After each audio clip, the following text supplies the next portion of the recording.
No ar, mais um Começo de Conversa, um programa de entrevista diferente, um bate-papo franco, aberto, sem censura. Seja muito bem-vindo. Você já teve vontade de fazer uma cirurgia plástica? Lipo, mudar o nariz, silicone. Existem muitas possibilidades, além das cirurgias de reconstrução. Fazer correções estéticas e buscar o corpo perfeito é o desejo de muitas pessoas. Para falar sobre isso, recebemos hoje aqui no estúdio um especialista no assunto. Médico formado pela Universidade Federal de Juiz de Fora há mais de uma década, Dr. Edelberto Gonçalves é natural de Caratinga.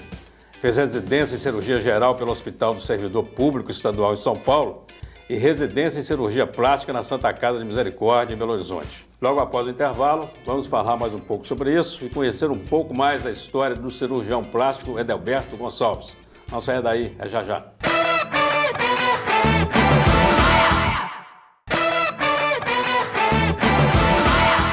Olá, estamos iniciando o primeiro bloco de mais um Começo de Conversa, programa produzido pela UNEC TV, mantida pela Fundação Educacional de Caratinga e retransmitido pelas emissoras TV Sistec e Supercanal TV. Um programa também disponibilizado nas plataformas digitais. Hoje estamos recebendo o médico Edelberto Gonçalves. Seja muito bem-vindo, doutor Edelberto.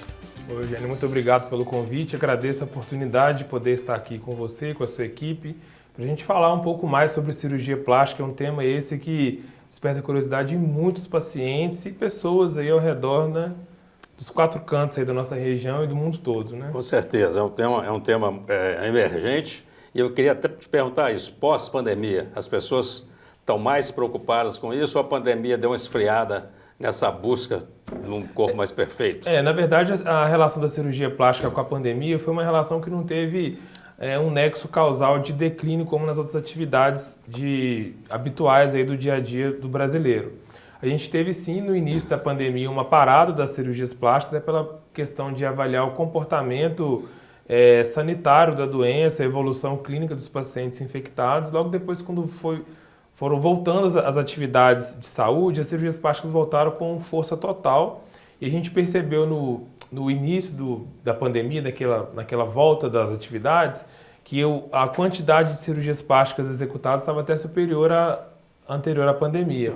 Pela questão dos pacientes ficar um tempo maior em home office, de ter um tempo mais em casa para poder fazer uma recuperação adequada da cirurgia plástica. Então a gente teve sim cirurgias plásticas durante a pandemia e agora no pós-pandemia a gente teve um ligeiro declínio no começo do ano devido ao retorno das atividades escolares, as atividades presenciais, de cursos, viagens. A gente percebeu também que o turismo deu uma aumentada nesse primeiro semestre, então a gente teve uma ligeira diminuição, mas agora a gente já está com uma ascendência total de novo na quantidade, na procura por cirurgias plásticas.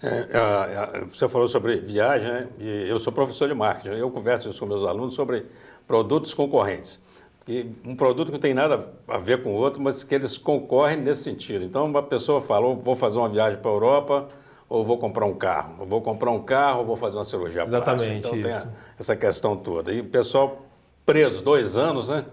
Então, assim, turismo está bombando. Mas em contrapartida também, eu acho que assim, 2 anos preso em casa, o a pessoal pele quer viajar. piorou, está todo mundo querendo aí também dar uma melhorada. E com relação também a essa questão de números, a outra vez que eu vim aqui na entrevista, eu lembro que eu comentei com você, já tem alguns anos, que o Brasil era o segundo país no ranking mundial de cirurgias plásticas, ficando atrás só dos Estados Unidos. Isso. Agora, no ano de 2021 e 2022, o Brasil ocupou de novo o primeiro lugar no número total de cirurgias plásticas. Então, hoje a gente pode falar aqui com convicção que o Brasil, além de ter o público, sobretudo de mulheres mais vaidosas, muito preocupadas com o corpo, a gente tem um número aí absoluto, um número quantitativo de procedimentos estéticos superior aos Estados Unidos na data de hoje, por exemplo. E com homem também. E com homens também. Isso mostra aí o forte vínculo do Brasil com a cirurgia plástica.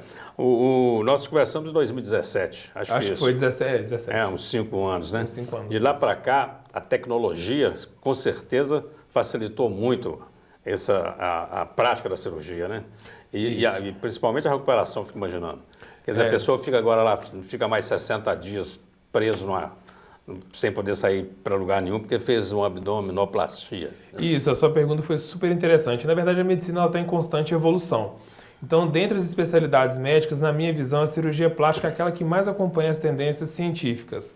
porque as pessoas buscam cada vez mais procedimentos mais naturais, com detalhamento maior, com recuperações menores. Então a cirurgia plástica ela tem uma gama imensa de congressos, não só no Brasil como no mundo todo, em busca de aperfeiçoamento e atualizações. Então hoje a gente pode falar em próteses de recuperações rápidas, a gente fala em rinoplastias preservadoras, a gente fala em lipoaspirações com maiores definições, a gente fala em tecnologias para retração de pele que antes não tinha.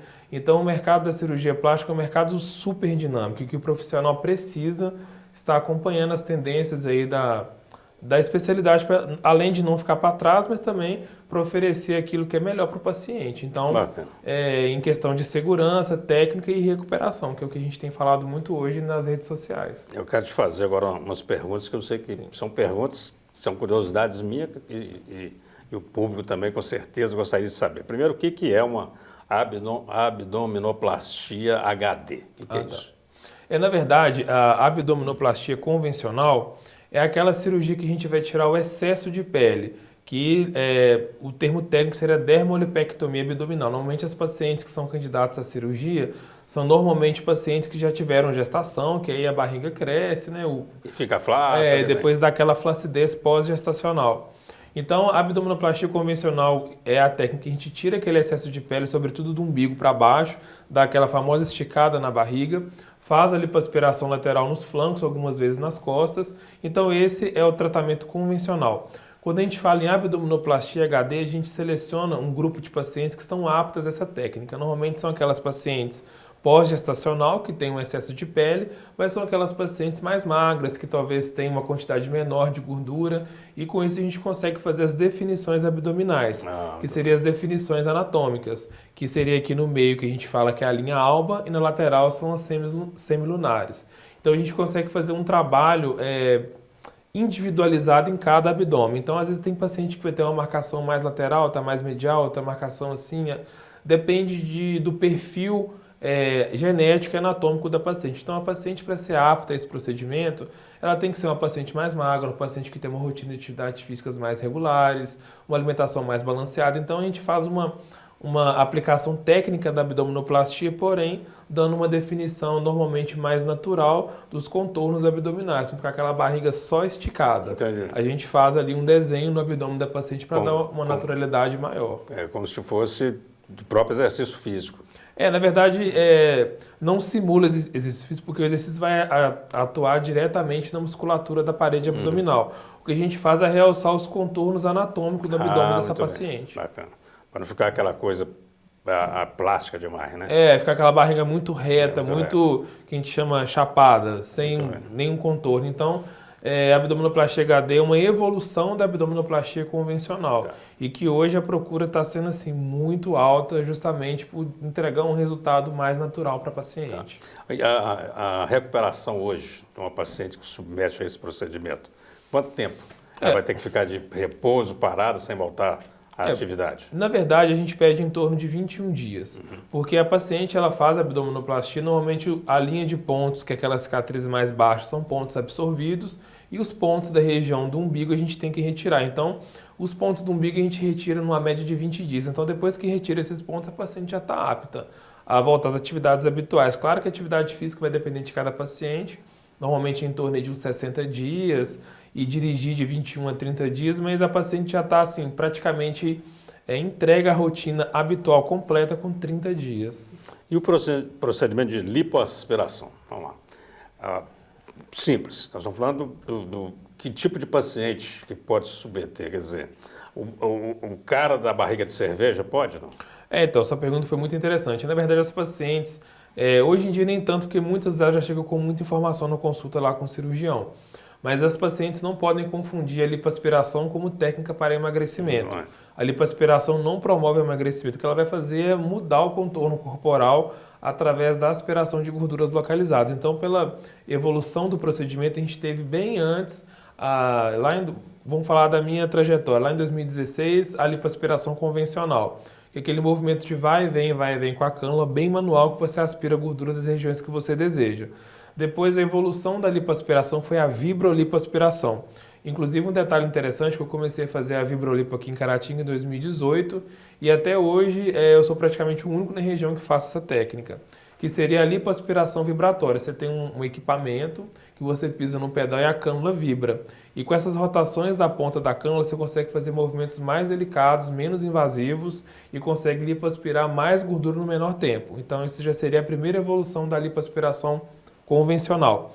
E a terceira evolução da lipoaspiração que a gente tem hoje, que é a lipoaspiração de definição, que é o nome comercial da Lipo HD. Então, a Lipo HD, na verdade, que é a High Definition, a gente consegue estratificar a Lipo HD em 3 subtipos de lipo de definição. A gente tem a lipoaspiração de baixa definição, de média definição e de alta definição. Então, a gente vai aplicar a definição no corpo da paciente de acordo com o biotipo e com o resultado que ela deseja e com o jeito que a gente consegue fazer para entregar um resultado mais adequado àquele corpo. Então, os pacientes falam Lipo HD para todas, mas na verdade é um nome comercial que ganhou o procedimento, mas a gente consegue fazer as definições de acordo com o biotipo de cada paciente. E a sua pergunta com relação à barriga de cerveja, aí não, porque a gente tem que pegar um paciente que esteja, eu não falo no peso ideal, mas pelo menos no peso habitual. Porque se a paciente opera e engorda, ela vai perder o resultado da cirurgia. Entendi. E se ela opera e emagrece muito, pode dar flacidez, pode dar alguma diferença. Então, a gente pede para a paciente operar dentro do peso habitual e mantendo uma rotina de atividades físicas e dieta. Porque só a plástica sozinho também não resolve muita coisa. Porque o paciente tem que manter o resultado, tem que ter um hábito de vida adequado. Então, a gente fala como se fosse um tripé do procedimento. Um pé é a cirurgia, o outro é atividade física e o outro seria dieta, né? Bacana. Nosso primeiro bloco acabou, infelizmente. O tempo passa rapidinho. Passa rápido, né? Vamos rápido intervalo, você não sai daí, a conversa está muito boa. Já já nós voltamos mais com o Dr. Edalberto Gonçalves, cirurgião plástico. Já já.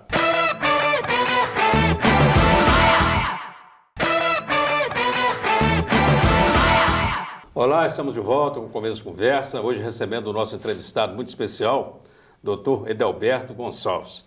Dr. Edalberto, nós falamos de lipo aí, e eu vi que você fez referência várias vezes a paciente, minha paciente. O homem tem feito lipoaspiração, por exemplo? Sim, na verdade, depois que a gente teve a terceira evolução da lipoaspiração para a lipo de definição, a procura do público masculino aumentou muito, que é aquele perfil de homem que gostaria de fazer uma lipo para tirar a gordura localizada e fazer as definições abdominais. Então, hoje, o público masculino opera muito lipoaspiração, sobretudo a lipoaspiração HD, e a correção da ginecomastia. A ginecomastia seria o aumento da mama no homem, que é quando o paciente tem um aumento do tecido mamário em volta do mamilo, ou quando tem alguma gordura localizada que fica aquele peitoral mais mole, né? Como se fosse uma lipodistrofia. Então a gente faz uma lipoaspiração ali e retira o excesso de glândula. Então, no público masculino aí, as duas cirurgias campeãs de procura, a lipoaspiração e a correção da ginecomastia. Tá, antigamente, eu não sei se hoje ainda assim, mas tipo uma questão na lipo que você não pode retirar tanto percentual de gordura, tinha um limite de retirada. Isso ainda é assim? Sim, na verdade, pela SBCP, que é a Sociedade Brasileira de Cirurgia Plástica e Literatura Médica para Cirurgia Plástica, a gente consegue estipular a retirada de gordura de até 7% do peso corporal. Então é claro que você vai pegar essa porcentagem e fazer um cálculo de acordo com as regiões que você quer lipoaspirar. Então a gente tem sim um planejamento terapêutico, não dá para chegar lá também e lipar acima da média, não dá para poder fazer procedimentos que aumentem o risco de uma forma inadvertida. Então a gente faz a estratificação do paciente e fala, olha, dá para te entregar o resultado lipoaspirando assim, assim, vai tirar assim, vai tirar lá, entendeu? E mais de um tipo de cirurgia plástica dá para fazer ao mesmo tempo? Por exemplo, a mulher quer fazer mama e quer fazer abdômen. Isso dá para fazer junto? Dá. Na verdade, a gente precisa pegar... A paciente que quer fazer a cirurgia combinada, que a gente fala, a gente tem que fazer uma estratificação no pré-operatório. São aquelas pacientes mais magras que não têm nenhum tipo de doença, igual pressão alta, diabetes, às vezes não tem mamas muito volumosas. Hoje em dia a gente tem uma cirurgia que chama Mom Makeover, que é até um termo em inglês, que é a cirurgia da mamãe, que a gente chama de cirurgia tripla, que é a mamoplastia com a lipoaspiração e a abdominoplastia. Então, se a paciente tiver dentro do peso adequado, não tiver nenhum histórico de doença, alergias, principalmente se não for tabagista, porque o tabagismo afeta muito na questão da cicatrização. Então, a gente consegue pegar o paciente e enquadrar ele dentro daquilo que pode ser feito e aquilo que ele também deseja fazer. Então, dá para fazer mais de uma plástica ao mesmo tempo, sim. E não oferece maior risco, não?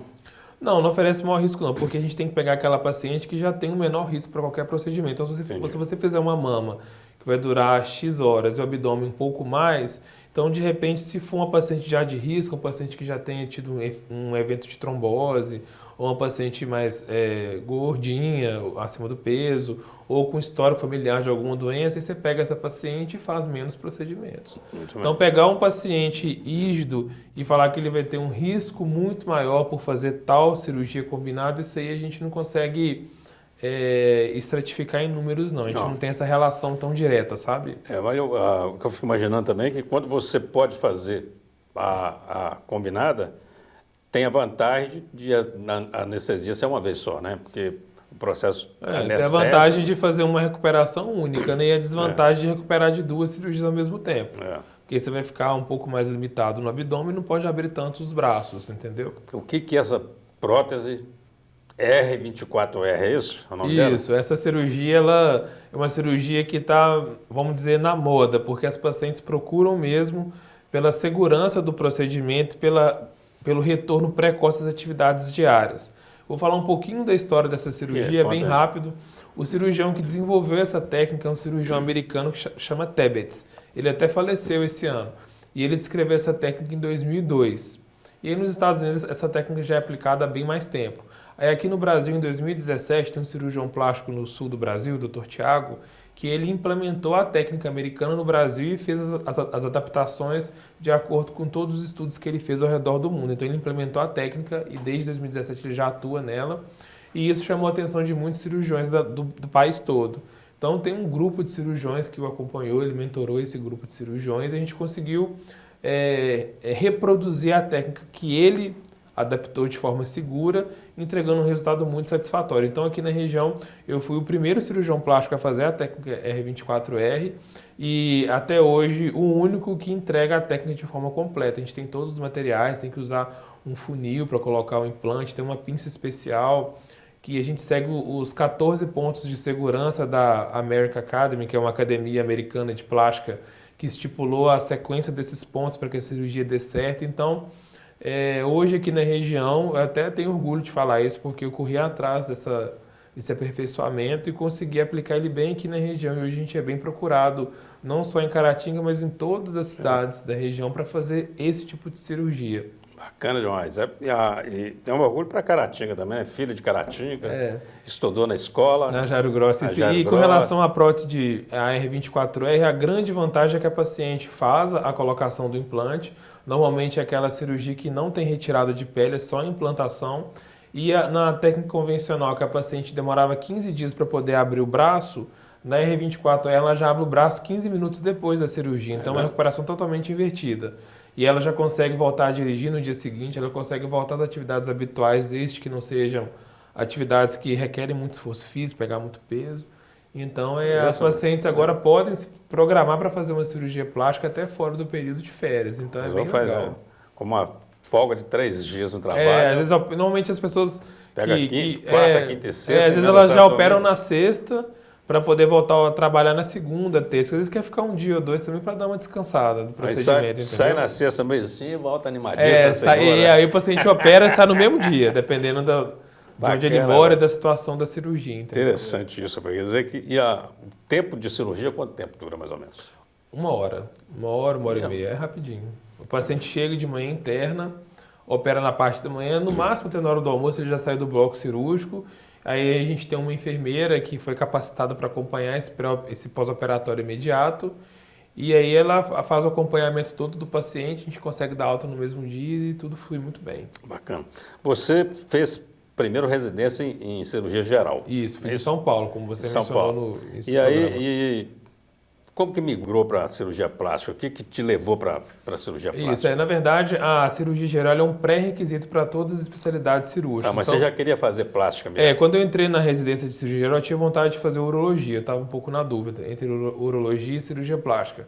E aí, quando eu entrei nos estágios da cirurgia plástica dentro da cirurgia geral, a gente acompanha todas as especialidades, até para você poder escolher o que você quer fazer depois. Eu me identifiquei mais e eu prestei prova para cirurgia plástica em São Paulo, na época passei lá. Só que eu prestei em Belo Horizonte também, porque a minha esposa prestou dermatologia lá e passou. E aí, por essas questões, eu acabei mudando para Belo Horizonte. Aí foi onde eu fiz a cirurgia plástica. A sua esposa é médica. Isso, era dermatologista. E em casa, o assunto é medicina, não? Você consegue separar isso? Ah, a gente fala de tudo, Fala né? de tudo, né? Mas médico normalmente fala muito de medicina, Fala de não tem medicina, jeito. né? Eu vou te falar, rapaz, médico tem que ser casado com médico, né? Para entender a rotina, a dinâmica, para né? aguentar entender a rotina, Porque entender. a Porque não é rotina fácil, não. é puxada. É puxado. Tanto a carga horária, como a responsabilidade, como os treinamentos, que a gente tem que, além de ser médico, a gente tem que ser gestor de clínica, a gente tem que ser humano com os pacientes, tem que entender de técnica, então a gente tem que ter uma versatilidade aí de virtudes e de aptidões para poder dar conta de exercer da melhor forma, né? E tem ainda a questão de tempo, né? A questão de tempo, horário. horário. Realmente, sim. Para entender por que o médico não está em casa na hora do almoço, só sendo médico, né? Ou às vezes não chega tão tarde, né? A gente chega tarde, trabalha às vezes um sábado, às vezes na hora do almoço a gente não consegue talvez finalizar um atendimento rápido E você é feliz fazendo cirurgia plástica? eu me realizei com a profissão. Eu falo com todo mundo que me pergunta sobre cirurgia plástica, que é a área da medicina, na minha opinião, a mais difícil. Porque a gente tem realmente um bom retorno financeiro, a gente trabalha muito, mas a questão de entregar para o paciente aquilo que ele almeja, são cirurgias muito detalhadas, a maior parte delas muito demoradas, e com pós-operatório que tem um acompanhamento aí de 1 ano. Então não é uma cirurgia tão simples como outras. No entanto, a gente faz hoje em dia, além da medicina, 3 anos de cirurgia, depois mais 3 anos de plástica e uma infinidade de cursos para poder entregar uma lipo HD. Então a gente passa por um aperfeiçoamento contínuo e muito demorado. Então eu falo que eu escolhi a cirurgia plástica porque eu gosto. Porque se você for olhar todas as dificuldades de fazer um procedimento, eu acho é outra coisa. Se você for olhar por essa questão de logística entre fazer ou talvez fazer uma outra coisa que demande menos esforço e menos tempo. Então acho que tem que escolher porque gosta. Aí o retorno vem depois disso. Para fazer bem feito tem que fazer o que gosta, né? Vem dando certo. A conversa está muito boa, vamos para mais um rápido intervalo. Na volta seguiremos nosso bate-papo aqui com o doutor Edalberto, não sai daí.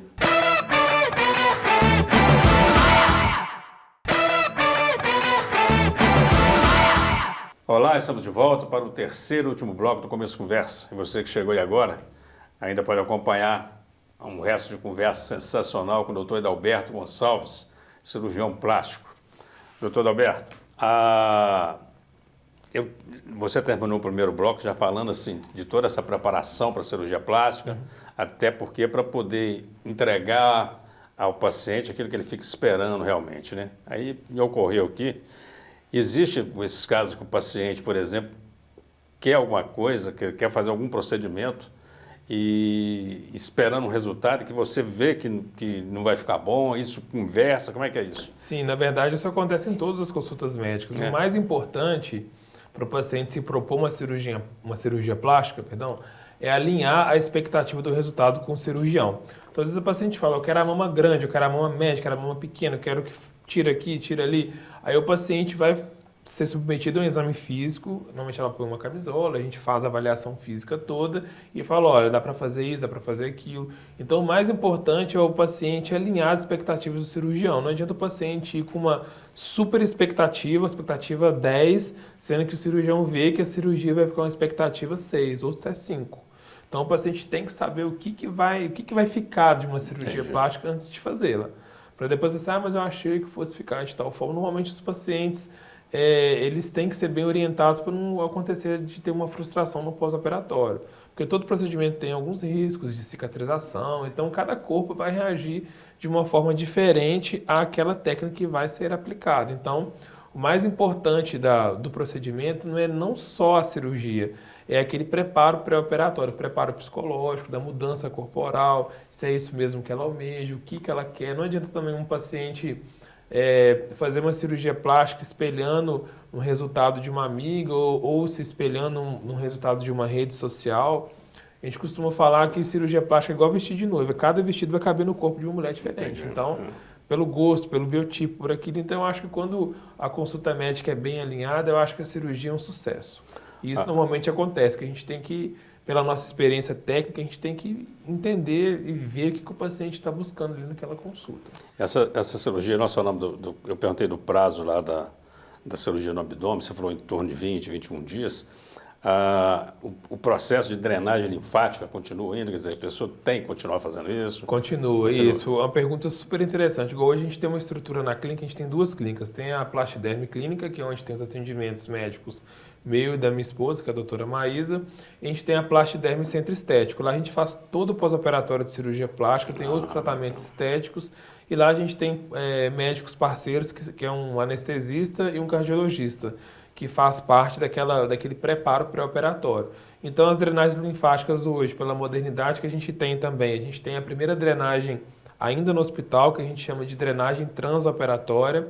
Nessa drenagem, a gente coloca umas bandagens, que são as kinesiotapings, que a gente fala, que é para poder diminuir os edemas, que são os inchaços, as equimoses, que são os roxos, dar mais conforto para o paciente e logo depois o paciente já vai para a clínica alguns dias depois e fazer em torno de 20 a 30 drenagens sob o acompanhamento da minha equipe, que a gente promove treinamentos fora para a gente poder entregar um pós-operatório dentro daquilo que está mais atual hoje. É, bem bacana. E tem essa facilidade, né? Porque eu me lembro, sei lá, uns 8 anos, a minha irmã fez abdômen, depois teve que sair procurando, o fisioterapeuta acho que faz drenagem, não acha daqui, não podia... Estava passando o tempo, tudo complicado. Quer dizer, aqui fez a cirurgia com você, já vai já vai encaminhado para o nosso pós-operatório, que é o nosso setor demais. Específico dentro da clínica. E você está fazendo cirurgia hoje no? Eu faço lá no Hospital Irmã Denise, que é no Cazu, como desde sempre, como desde quando eu cheguei aqui. Rapaz, bacana, né? O Cazu se tornou um hospital de referência, né? Até por conta do Covid. Sim. E tem uma infraestrutura fantástica, né? Só vê elogios. Então, eu imagino que aí, com um bom médico, um bom hospital... O Cazu ofereceu uma nova realidade para a medicina de Caratinga. E agora lá terminou o serviço de terraplanagem, como a gente estava conversando antes do início do programa. Está tudo asfaltado, amplo estacionamento. As equipes, depois do Covid, se estruturaram de uma forma assim, impressionante. A questão de multidisciplinaridade, a questão de reuniões, protocolos. Então, eu tenho orgulho de falar que o Cazu hoje é um hospital de ponta, não só para a nossa região, mas para atender qualquer tipo de cirurgia, qualquer complexidade. Porque para a gente que acompanhou o caso desde os primórdios, desde a gente consegue ver a evolução assim, gigantesca que teve em questão de infraestrutura e capacitação das equipes que estão lá hoje. Né? Bacana demais. Você faz cirurgia plástica no rosto também? Faço. Mas estética ou reparadora? Ambos, mas a procura maior é por estética. Por estética. Né? Então, agora uma curiosidade, uma pergunta de curioso mesmo, né? Por que faz? Você fica olhando algumas, não vou citar nome, mas você olha em nível nacional, por exemplo, várias mulheres artistas, políticas, aí todo mundo com a mesma boca, tudo parecido. As pessoas parecem pegar um modelo e falar, eu quero ficar igual isso aqui. Existe isso é um procedimento, aquela boca de coringa é normal mesmo em cirurgia plástica? Como é que é? Então, na verdade, a paciente ela não pode seguir tendências. Foi aquilo que eu falei no segundo bloco. Porque hoje em dia a gente tem uma massificação de informações na rede social. Às vezes uma modelo postou uma foto lá de biquíni com a barriga toda de um jeito e todo mundo pega assim, eu quero essa, eu quero essa, eu quero essa. Não é assim. É a mesma coisa para a questão de procedimentos faciais. A gente tem sim o rejuvenescimento facial não invasivo através de preenchimentos e o invasivo, que é o cirúrgico. Então eu costumo falar com as pacientes que a gente não pode se basear naquela boca padrão. Às vezes aquela boca pode ter ficado bonita em uma artista, porque tem um biotipo assim, é nova, tem isso, tem aquilo, e a pessoa vai reproduzir, às vezes, o mesmo tipo de procedimento em pessoas que não vai ficar legal. Então, eu acho que para fazer um procedimento, seja ele cirúrgico ou não, o paciente tem que prezar pela naturalidade, no meu ponto de vista, e obedecendo e preservando as características anatômicas que cada um tem. Ninguém está fazendo cirurgia para mudar, desfigurar o que já é. Então, eu acho que esse ponto é muito importante ser esclarecido para que a paciente depois não seja alvo aí de uma boca padronizada. Entendeu? Mas isso é muito individual. De repente a pessoa quer calar a boca. Então o profissional também tem que ver se ele consegue atender a expectativa daquele paciente. Se não consegue, é melhor não fazer. Entendeu? E também assim, porque tem tem aqueles casos que são mais comuns, a pessoa não está satisfeita com o nariz que tem, e isso vai lá e corrige, né? Sim, que é a grande maioria dos casos. São queixas que são passíveis de correção cirúrgica e a gente consegue trabalhar. Por isso que o Brasil é o maior campeão de cirurgias plásticas, porque a maior parte das queixas são resolvidas através de um procedimento, por isso que eles são tão feitos. O nosso tempo está terminando, eu tenho que fazer uma última pergunta antes de dar a palavra final aqui para a gente encerrar. Acessibilidade à cirurgia plástica, quer dizer, as pessoas ficam achando que só rico é que faz, quer dizer, é um procedimento que a classe média consegue pagar? Com certeza, hoje a acessibilidade ela é praticamente universal, a gente tem atendido pacientes de todos os níveis sociais. Então, hoje em dia, não é só aquela pessoa que tem aquela condição real de fazer uma cirurgia. Tem pessoas que passam por um processo de pagamento parcelado, ou então de um orçamento agora para operar mais para frente. E a gente consegue hoje ver que a cirurgia plástica ela é um acesso a qualquer pessoa, de qualquer idade, qualquer classe social, justamente porque o povo quer investir no corpo. Hoje em dia... A indústria da beleza está cada vez mais forte, as pessoas têm dado muito valor aos procedimentos cirúrgicos. Então, é questão de prioridade. E já saiu uma pesquisa que o terceiro sonho do brasileiro é plástica. O primeiro é a casa própria, o segundo é carro e o terceiro é a cirurgia. Então, bacana. A gente está bem ali, né? Doutor Adalberto, só tem um minuto aí para suas considerações finais, mas se dirigir a essa câmera aqui, deixar seu recado aí para os telespectadores e para os internautas. Que bom. Com você. Eu queria mais uma vez agradecer a oportunidade de estar aqui nesse programa com o professor Eugênio. Para mim foi uma honra estar aqui discutindo um assunto que é do meu dia a dia, um assunto que eu falo com maior naturalidade, porque é o que eu mais domino, que eu mais faço. E queria deixar um recado aí para todos os pacientes que têm interesse de fazer uma cirurgia plástica, de procurar sempre um profissional devidamente habilitado, com todos os registros no CRM, buscar casos semelhantes ao que a pessoa deseja fazer e conversar muito numa consulta médica sobre se aquele procedimento é adequado para o seu corpo, se aquele procedimento vai trazer o resultado que você deseja e seguir todos os protocolos pré-operatórios, fazendo tudo direitinho antes, a chance do sucesso no procedimento ela é bem mais alta. Então, meu recado é esse, agradeço a todos que estão aqui nos assistindo, pelo prestígio e pela oportunidade de nos deixar falar sobre um assunto que eu gosto tanto. Bacana, doutor. Obrigado por tudo. Muito obrigado, cara. Muito bom. Obrigado mesmo. Estamos encerrando mais um Começo de Conversa. A você, o nosso muito obrigado pela companhia, pela audiência. Até a próxima vez, se Deus quiser.